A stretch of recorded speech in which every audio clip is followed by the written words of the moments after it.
There have been points in Philippine history that remain mysterious, unsolved, unsettling, and debated.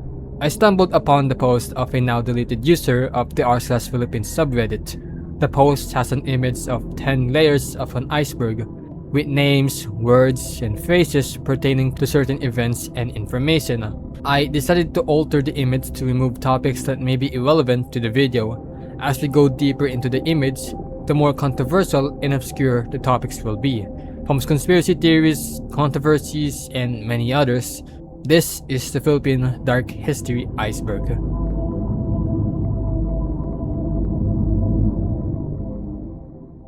Level 1. The War on Drugs. Also known as the Philippine Drug War, the highly controversial anti-crime campaign that lasted the entirety of the Duterte administration, resulting in the deaths of over 6,000 suspected drug users and traffickers. The campaign raised concerns from human rights advocates, as the campaign involved cash incentives for officers to capture or eliminate suspected drug users. This resulted in countless cases of extrajudicial killings, resulting in the deaths of victims as young as 5 years old. The most controversial case was that of the killing of Kian Lloyd de los Santos, a 17-year-old sari-sari store cashier and student. Witnesses claim that Kian was dragged by 2 men before being found dead minutes later. The police report stated that Kian was a drug user who fired a gun at the police. However, other witnesses claimed that Kian was blindfolded and given a gun and ran before being killed. The father of Kian pointed out that the gun was retrieved from his left hand, even though he was right-handed. The only evidence the police had against Kian was a claim from a drug dealer. Today, Kian's name is used as mockery by supporters of Duterte.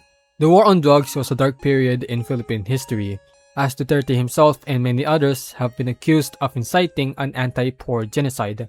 Duterte is currently on trial in the International Criminal Court. The Marcos dictatorship.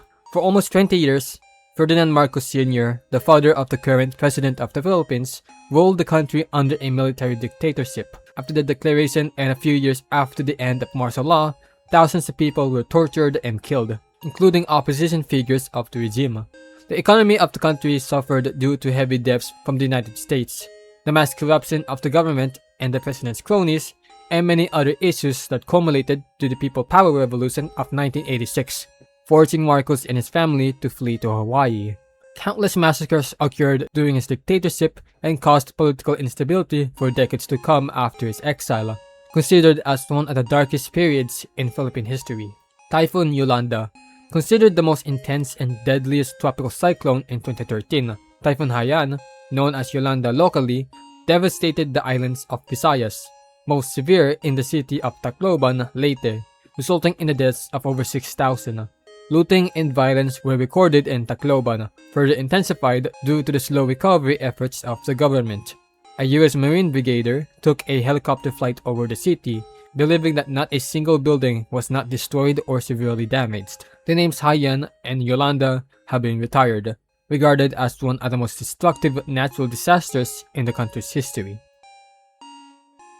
Imeldific.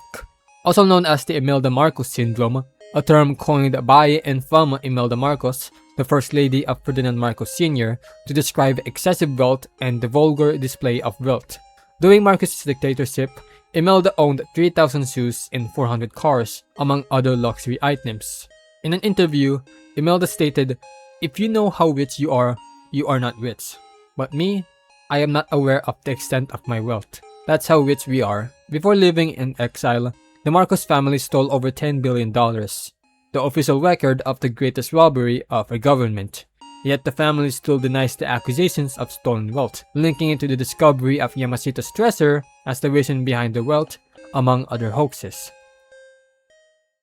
Level 2. Manny Pacquiao. Arguably one of the most famous Filipinos ever, Manny Pacquiao's boxing career and maybe his political career have contributed positively to the country's pride and reputation. However, in 2016, a video surfaced of Pacquiao describing people in same-sex marriage as behaving worse than animals. He would later apologize but would still be against same-sex marriage, as it goes against biblical teachings. This resulted in Nike ending their long-time partnership with Pacquiao, public backlash, and being banned from a shopping mall in Los Angeles. MILF. The Moro Islamic Liberation Front is an armed Islamic group that split from the MNLF, which was formed after the Jabida massacre. The group is responsible for numerous insurgencies and attacks against armed forces and civilians, demanding independence for the Moro people. After decades of fighting, peace talks were held for the autonomous region of Bangsamoro, which was established in 2022. Today, the group has gradually decommissioned its armed forces and currently holds half of the parliamentary seats under the United Bangsamoro Justice Party. Quiboloy sex trafficking. Church leader and senatorial candidate Apollo Quiboloy was indicted by the prosecutors of the Central District of California for conspiracy to conduct human trafficking and sex trafficking in 2021. Quiboloy became a wanted suspect of the FBI.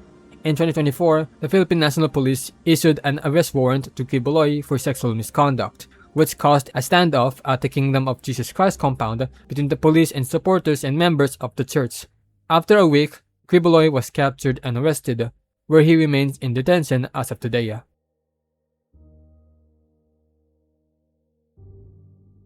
Talano Gold. Just like the Yamasita Gold, the Talano Gold is a fake myth that was used to boost the Marcos family. The story behind the myth is that a so-called Tagyan Talano family was a wealthy family before Spanish colonization. It is said that the family paid Ferdinand Marcos Sr. a vast amount of gold bars for his legal service, in which it was used as an explanation for his family's wealth.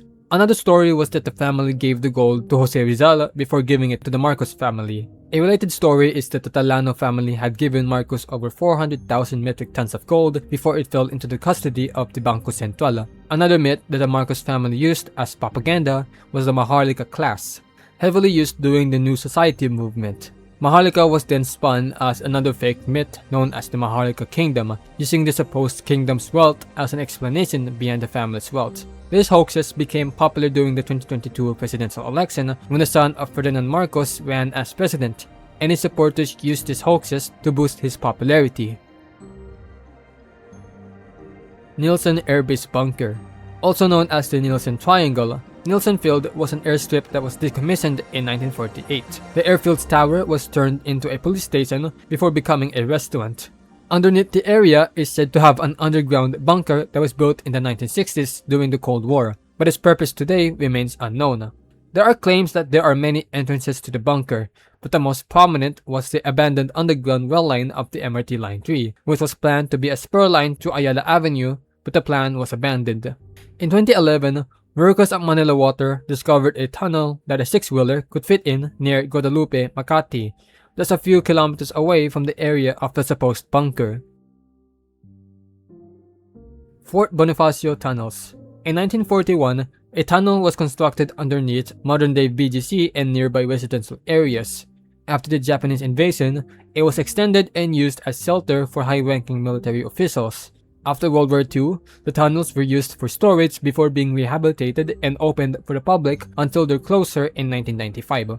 In 2013, plans were made to turn the tunnel into a museum, but no updates were made after. Today, the 2-kilometer tunnel system lies dormant underneath the business district and is viewable in residential areas. Level 3. Hello Garci, also known as Gloria Gate, was a political scandal in 2005 after the victory of President Gloria Macapagal Arroyo against Fernando Poe Jr. Allegations of rigging her victory. Video recordings of a phone call revealing a planned rigging of the 2004 presidential election were released to the public. Among other accusations the president faced was a kidnapping operation, allegedly bribing officials of the Commission on Elections. The scandal caused civil unrest and resulted in various impeachment attempts, but all were unsuccessful. The scandal was another part of a chaotic period in Philippine history and politics. The name of the scandal stems from the phone call, with the voice of the president calling out the name of the election commissioner. Marcos' successor. Despite Ferdinand Marcos Sr. and Ninoy Aquino being the figures of opposing parties, Marcos had described Aquino as his most capable successor for the presidency. Aquino was seen as the most capable candidate against Marcos, whom he saw as a threat. Former Master Sergeant Pablo Martinez claimed that Marcos had chosen Ninoy to take over the country, but this claim has been debated countless times due to Aquino's assassination. While the government blamed the communists for the assassination, many think that Marcos was behind the assassination due to military involvement. This claim, among others, is an example of the complex politics and relationship between the two men. Dovie Beam. From 1968 to 1970, Marcos had an affair with American actress Dovie Beam. The actress had a role in the movie Maharlika, which was commissioned by Marcos himself to tell the story of his war exploits. In 1970, before leaving the country, Beam played tape recordings of them having intercourse in a press conference. The tape recordings were then played all across the University of the Philippines as a form of protest. After Imelda Marcos listened to the recordings, she decided to stay with Marcos. She revealed that Beam had apologized to her in 1987. She also pitied Beam for being in a scandal on her way out of the country. In the same year, Beam was given an 8-year jail sentence for bank fraud. She would pass away in 2017 due to lung cancer. MV Doña Paz. In 1987, the Japanese-built Philippine passenger ferry, MV Doña Paz, was collided with by an oil tanker while heading to Manila from Samar. The oil tanker, MT Vector, was carrying 1 million liters of gasoline and other petroleum products of Caltex. The oil tanker ignited and caused a fire that spread to the passenger ferry. The survivors were forced to jump off and swim among burned bodies in flaming waters. None of the crew made any attempt to organize the passengers as they were panicking as well. Both ships sank in the Tablas Strait. Investigations revealed that only one member of the crew of the Doña Paz was monitoring the ship's bridge. The other members were drinking or watching entertainment. Survivors claimed that there were up to 4,000 passengers in the ferry. Only 26 passengers survived, and only 5 of them were listed on the official list of passengers. Adding in the crews of MV Doña Paz and MT Vector resulted in the deaths of 4,385 people, regarded as the deadliest peacetime maritime disaster of the 20th century. The operating company behind the passenger ferry was given a 25 million peso insurance policy, promising to give each victim 20,000 pesos, but only to victims of the official list. Despite public outrage over the victims unlisted, the company was declared innocent of the accident. It was later revealed that MT Vector and the company behind the oil tanker had no license to operate. The ruins of the two ships remain in the strait to this day. Level 4. Ampatuan. The families of Ampatuan and Magundadatu are two rivaling political dynasties in the province of Maguindanao. Before the 2010 general election, the Ampatuan family had orchestrated an attack on the Magundadatu family. Known as the Maguindanao Massacre, 58 victims were kidnapped and killed, with female victims being Ismael Magundadatu was gonna challenge Andal Ampatuan Jr. for the governorship of Maguindanao. Magundadatu's wife, his associates, 34 journalists, and 6 others mistaken of being involved were killed. The province was placed under martial law, and a warehouse was raided owned by Ampatuan. Over 300,000 rounds of ammunition, firearms, and an improvised armored vehicle were discovered. In 2019, Ampatuan and his relatives and accomplices were convicted of 57 counts of murder. The massacre is regarded as the deadliest event for journalism in recent history. Magundadatu would traverse the same road where the massacre occurred to file his candidacy, winning the election. Magundadatu would later face 2 assassination plots against him. Human rights violations continued under Aquino's presidency. After the end of the Marcos dictatorship, human rights violations were recorded to have risen during Aquino's presidency, driven by anti-communist vigilante groups and military violence. Ineffective efforts in lenient punishment further drove armed violence across the country, particularly the several coup attempts that occurred during her presidency. The most infamous case of this was the 1987 Menjola massacre, when farmers marched to the Malacanang Palace, demanding the delayed agricultural reform that the government promised. 10 to 1,500 marchers were recorded, clashing with the police and breaching their barricades. State forces began shooting and continued after the retreat of the protesters, resulting in the deaths of 13 and leaving 74 injured. Witnesses claim that disguised riot officials opened fire. Despite legislative reform, it was deemed ineffective, and the government's credibility and public perception diminished. Despite the restoration of democracy in the country, human rights violations and violence persisted into the 1990s. Bonifacio's remains. After the execution of Andres Bonifacio, his remains were lost. In 1918, the American government of the Philippines tried to find his remains in Mount Gondon, Cavite. a group made up of government officials, former rebels, and a man believed to have been Bonifacio's servant, has claimed to have found his bones in a sugarcane field. The bones were placed in an urn and were housed at the Senate building, now the National Museum of Fine Arts, together with Bonifacio's belongings. The authenticity of the remains is still much debated today. However, the urn was lost during the Battle of Manila, remaining lost to this day. 5 million Filipinos have no birth certificate. In 2019, it was reported that over 5 million Filipinos had no birth certificate. 40% of them are children. Such was the case of Jolimil Reyes. He couldn't get a birth certificate because of the extramarital affairs of his parents and the high fee for the certificate, which they could not afford. The only piece of paper that proved his identity was an affidavit of his surname. Without a birth certificate, a person cannot go to school, access health services, vote, or access social protection. Today, over 3 million Filipinos have no birth certificate despite efforts of mobile registration. Level 5. Iglesia ni Cristo Private Army.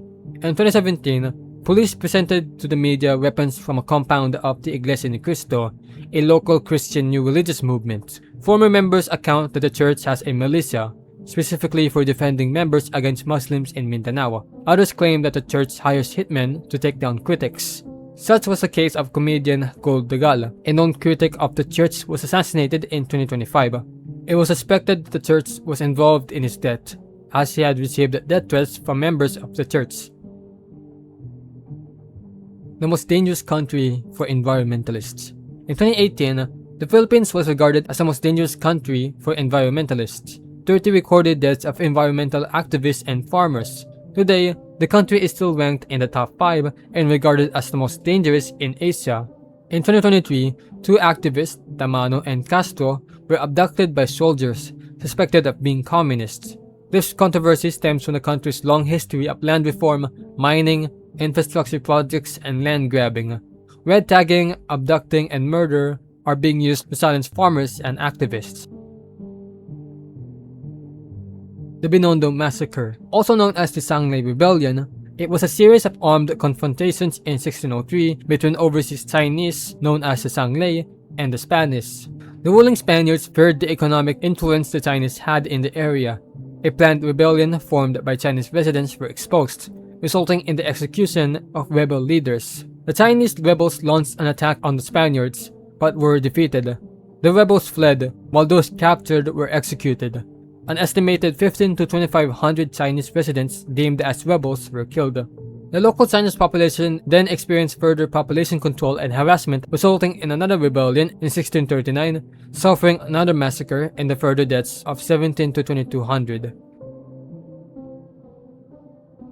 Romana Didulo, a Filipino conspiracy theorist who moved to Canada in 1990, a prominent figure in the QAnon movement, and gained notoriety in 2020 for founding Canada First Party, a political party where she claimed to be the Queen of Canada. She also claims to be an alien with access to technology that can regrow limbs. Didulo has since started a cult and resided in a former school before being arrested, and is currently facing 2 charges. Level 6. Project Santa Barbara. Project Santa Barbara was a missile program during the Marcos dictatorship. One of the missiles developed was the Bong Bong rocket, named after his son and current president. The rocket was launched in 1972 and retrieved in the West Philippine Sea. The project was discontinued due to an unknown reason. Many speculate that the project was purely used for propaganda, and the project was certain for failure. Others speculate that the project was discontinued amidst economic downfall.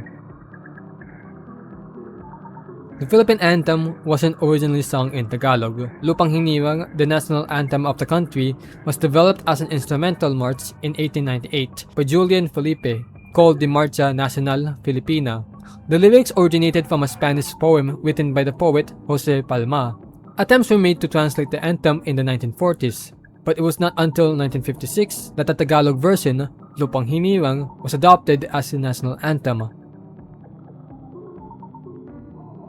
Jovito Palparan, a retired army general and former politician, he was nicknamed the Butcher for his deadly campaign against communist rebels, drawing criticisms and accusations of human rights violations for his role in extrajudicial killings of government critics during his time in the military. Palpawan was elected as a party list representative in 2009 and ran an unsuccessful bid for the Senate in 2010. Palpawan was accused of being involved in the kidnapping and disappearance of 2 alumni of UP Diliman, accused of being members of an armed communist group. Eyewitnesses claimed that Palpawan tortured them. In 2011, Palpawan was indicted for 2 counts of kidnapping and illegal detention. He was caught trying to leave the country and was arrested in 2014 after years of hiding. Palpawan tried to run for the Senate in 2016 but failed. Palpawan was found guilty in 2018. He appealed against the sentence but was ultimately denied. Palpawan's conviction was affirmed in 2022 as he was transferred to the New Bilibid prison in 2025. Level 7. Pepsi Paloma. In 1982, dancer and actress Pepsi Paloma accused TV personalities Vic Soto, Joey De Leon, and Ricardo Reyes of accusing them of drugging her and another actress before them. Senator and brother of Vic Soto, Tito Soto, became involved in the situation. He obtained an affidavit of desistance and obtained her signature on behalf of Paloma's mother. Some claim that Soto intimidated Paloma with a gun. Despite denying the accusation, the 3 celebrities issued a public apology on their knees on live TV. If they had been convicted, they would have faced the death penalty. Paloma committed suicide in 1985. In 2024, Paloma's fellow actress, Coca Nicolas, denied the accusations and labeled it as a publicity stunt orchestrated by their manager, citing that personal issues with her family led to her depression and suicide. The Romblon Triangle. Situated between the islands of Mindoro, Panay, and Sibuyan is the Romblon Triangle, a maritime area that gained notoriety and equivalence to the Bermuda Triangle. Blamed for multiple maritime disasters since the 1980s, including the MV Doña Paz collision and the sinking of MV Princess of the Stars. Local tales of a ghost ship called the Lolo Amang that appears before accidents. While the reason behind the triangle may be supernatural and superstition, the area is dangerous due to sudden storms, rough currents, and other geographical hazards. The area also experiences heavy maritime traffic, resulting in increased occurrences of accidents during the typhoon season. The Manila Film Center collapse. During the construction of the Manila Film Center in Pasay City, at least 160 workers fell from a collapsed scaffolding into wet cement. Rescuers were not allowed to enter the site until 9 hours after the accident. Architect Foylan Hong claimed that only 7 died in the accident, but speculations arose that the victims were buried in the cement as the construction of the film center was being rushed. Structural damage was reported in the 1990s, resulting in the abandonment of the building. In 2009, the Philippine Senate considered moving to the film center, but the plan was later abandoned. Today, the film center is considered dangerous for public usage and remains dormant to this day, with reported hauntings being caused by the accident. Hacienda Lucita, a 16,000-hectare sugar plantation in Tarlac, which supplied 20% of the United States sugar from 1898 to the 1940s. The plantation was purchased by Jose Cojanco during Magsaysay's presidency, which later became a center for controversy due to its issues in land distribution. Farm workers were promised their share of the plantation for 2 decades, ultimately reaching a boiling point during the Menjola massacre. In the 1990s, about 5,000 hectares of the plantation were formed under Hacienda Lucita Incorporated, but were still mainly owned by the Conjango Group. About 3,000 hectares of the plantation were converted from agricultural land to other land use classes. In 2004, farmers staged a strike at the plantation gate. After 10 days, police and soldiers made a move to disperse the protest using guns and military vehicles, resulting in the deaths of 7 people, 121 injuries, and 133 arrests. Despite public backlash, a representative of Tarlac, Noynoy Aquino, claimed that the move was justified. Months after the massacre, 8 more people who supported the farmers' cause were killed. In 2018, land distribution was finally completed, with 117 farm workers attaining over 6,000 square meters of land. Ozone Disco. Located along Timog Avenue, Ozone Disco was opened in 1991 and became a popular spot for students. In 1996, an estimated 40 workers and 350 guests, a majority of whom were graduating students, were in the building that only had a capacity of 35 people. Survivors reported seeing sparks, followed by smoke, which guests assumed was a stage effect. As the fire grew, people could only escape through the main exit, but the only emergency exit was blocked by a neighboring building. It was also reported that security blocked the main exit as they believed there was a riot occurring inside. 162 people were found dead, many of the bodies piled near the exit. The company that owned the disco and the government officials involved in approving the building's construction were found guilty of the charges. 2 decades later, the abandoned building was demolished, and a fast food chain was built on the site. The accident is regarded as the deadliest nightclub fire in the country's history. The Watsonville Riots. In 1930, due to mounting racial tensions in Watsonville, California, 500 white men and youths garnered outside a Filipino dance club intending to take the women out of the building and burn the place down. The owners of the club started shooting at the mob, with the police breaking up the fight. Many men in the area feared that Filipino immigrants were taking their women and jobs, with increased violence between locals and Filipino immigrants being recorded. Rioters started hunting down Filipinos, dragging them out of their houses and beating them. The violence spread to nearby cities, resulting in the deaths of several Filipinos. Level 8. Oplan Sagittarius. In 1972, Senator Ninoy Aquino exposed a top-secret military plan, considered the precursor to martial law. The plan focused on neutralizing civil unrest and opposition in the Greater Manila area. 10 days later, martial law was declared. Brigadier General Marcos Soliman was a whistleblower who gave Aquino the information. After the declaration of martial law, Marcos-owned news outlets reported that Soliman died of a heart attack, but many believed that Marcos ordered his death. Sulpicio Lines. Now the Philippines Pan Asia Carrier Corporation, the company is involved in countless maritime tragedies from the 1980s to the early 2010s, including the tragedies of MV Doña Paz, MV Doña Marilyn, MV Princess of the Orient, MV Princess of the Stars, and MV St. Thomas Aquinas, resulting in the deaths of over 5,000 people. Investigations and rulings found the company guilty due to negligence and mismanagement, frequently allowing sailing during harsh weather conditions. The company has been called numerous names, including Sacrificio Lines due to its safety record. Mazing. In 2007, 2 million pesos worth of counterfeit meat imitating the Chinese luncheon meat, Ma Ling, were caught being distributed by a Filipino-Chinese trader who was unauthorized of selling products. The counterfeit meat was believed to have been made up of cat and rat meat. The trader was charged with violating the Food, Drugs, and Devices and Cosmetics Act. No reported consumption of the product was recorded. Mariano Marcos' death. The father of Ferdinand Marcos Sr., Mariano Marcos, was a politician and later confessed to being a Japanese collaborator. In 1945, Marcos was tried and executed by a guerrilla army. Soldiers account that Marcos was tied to 2 carabaos, which were ripped and ran in opposite directions. His body parts were then hung by ropes on the branches of a tree, which the area is situated in a university named after him. Some of the soldiers involved in the execution were related to Julio Nalundasan, a politician who was said to have been assassinated by Marcos and his relatives. The Marcos family disputed his death, saying that he was executed by the Japanese, despite him giving propaganda speeches on behalf of the Japanese. Only 5% of the National Library collections survived the Battle of Manila. Besides the loss of Bonifacio's remains, several other artifacts and documents were either destroyed, lost, or looted after World War II. Out of the 733,000 volumes the library had, only 36,600 remained. Fortunately, several artifacts and manuscripts were recovered, including the original manuscripts of Jose Rizal. Among the different divisions of the library, the Filipina division was the most difficult to rebuild, considering that most of the collections were abandoned and destroyed during the Battle of Manila. Level 9.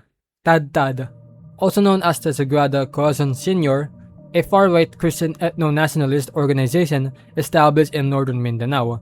The organization also acts as a paramilitary organization, combating communist groups. However, it is also often characterized as a cult. Applicants seeking to join the organization will be subjected to an initiation ritual, getting their inner arm struck with a sword for at least 12 times. If the applicant doesn't have any visible cuts, they are deemed fit to become a member. Members call the founder Papa Sagrado and pray to him. According to the organization, Sagrado was born with a holy sense and became a faith healer before founding Tad.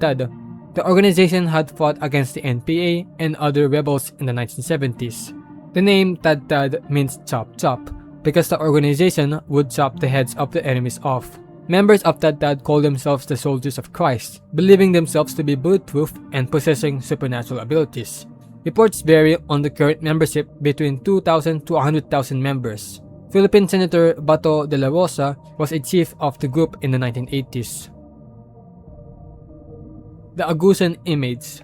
Known locally as the Golden Tara, it is a golden artifact found in a river in Mindanao. The artifact was identified as having been from the 19th to 10th century. The artifact was stolen and switched owners until being sent to the United States for 4,000 pesos, where it remains at the Field Museum of Natural History in Chicago, becoming a site of pilgrimage for Buddhists. Filipinos have demanded reparations and the return of the artifact to the Philippines. The Formosa Plan. Also known as Operation Causeway, it was a 1944 planned US invasion of Japanese-occupied Taiwan during World War II. However, doubts arose over the feasibility of the plan, and the plan clashed with the planned invasion of Japanese-occupied Philippines. It was later abandoned. General Douglas MacArthur wasn't in favor of skipping the archipelago, and that a military base was safer.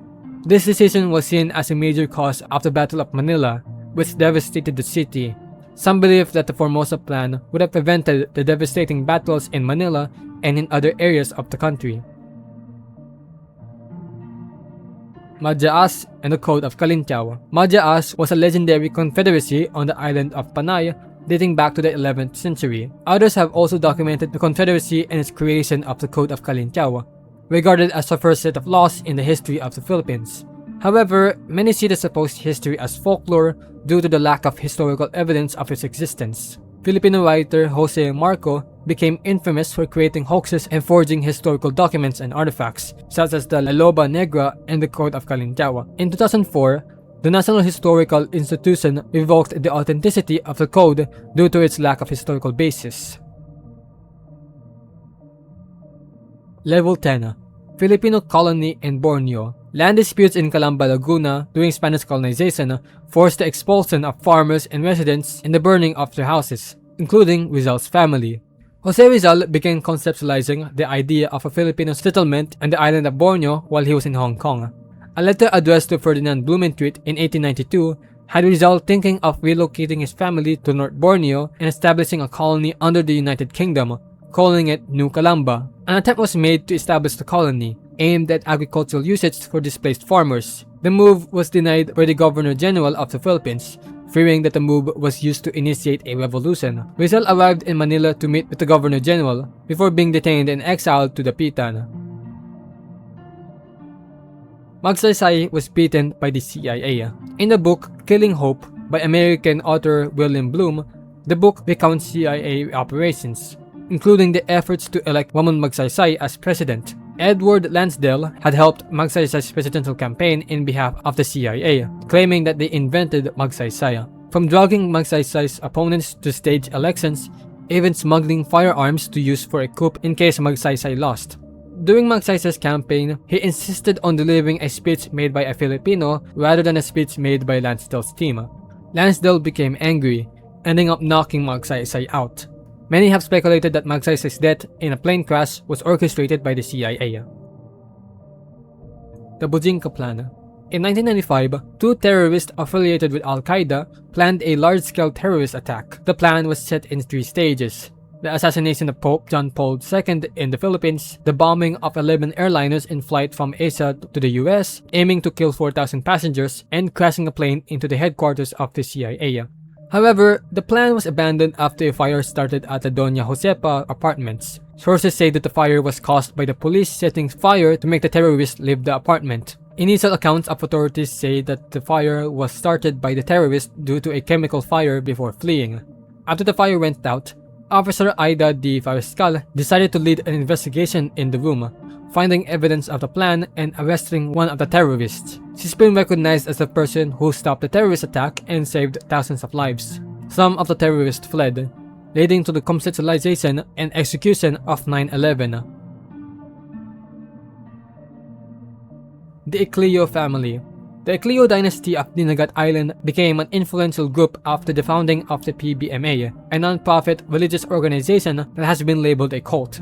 The founder, Ruben Ecleo Sr., was believed to have been born with the ability by voices to understand and speak multiple languages to interpret ancient mysteries. Members of the organization see Ecleo as the Christ, being able to resurrect from the dead and use healing abilities. The organization has experienced violence between other Christian groups, such as the case in a brawl between another group, resulting in the death and hacking of 10 people. Ruben Ecleo Jr., claimed to be the resurrection of Jesus Christ, strangled his wife to death in 2002. Ecleo's crime was linked to his dependency on meth. A witness and his family were later killed. Ecleo was arrested after a bloody fight between PBMA members and the police, resulting in the deaths of 23 people. After posting bail multiple times, Ecleo became a member of the House of Representatives in 2010, but was later removed from his position following his conviction for graft and corruption.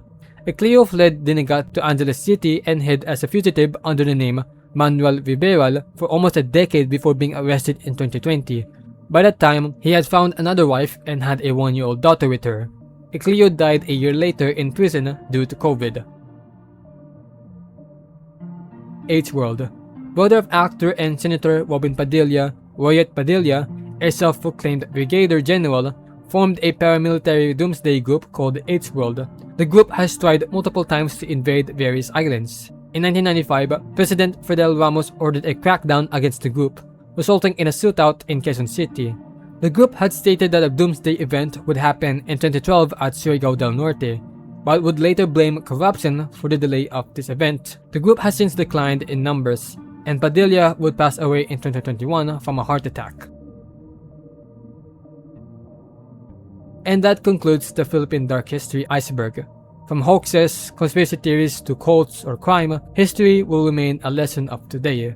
The question is, what will happen next?